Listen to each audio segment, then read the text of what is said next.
This was really interesting to me because, of course, BlackRock is #1 in the ETF industry, and now their former head of ETFs going to the #2 issuer in the industry. What do you make of it?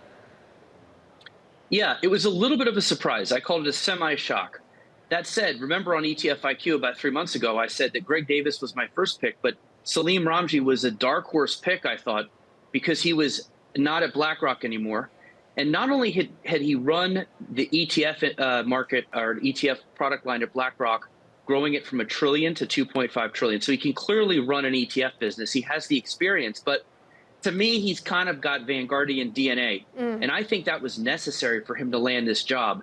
He probably talked to them about the power of low cost, and he's truly into it. He's a student of indexing. He knows the history back and forth.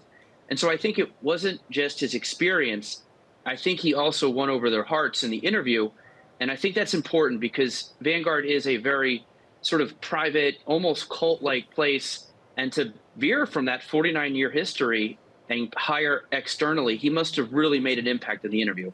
Well, you bring up what I've been wondering about is the culture, because you think about BlackRock. I think about BlackRock and Vanguard as sort of these spiritual opposites. You have BlackRock, it has over 400 ETFs. They're in every single asset class. You take a look at Vanguard's lineup, though. They have 86 ETFs. They don't touch commodities, crypto, derivatives. And what I wanted to ask you is, do you see Salim Ramji sort of adhering to the Vanguard culture or maybe bringing some of that BlackRock flavor to Vanguard?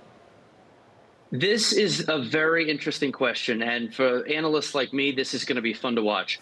I think they'll meet in the middle. I think, obviously Vanguard is not into something like Bitcoin, won't even let the ETFs trade on the platform. The door is now open, in my opinion, for at least the ETFs to trade on the platform, if not them launching one. Would they go as far as some of the stuff that BlackRock offers? Probably not. I think Ramji is going to do very little to the ETF product line.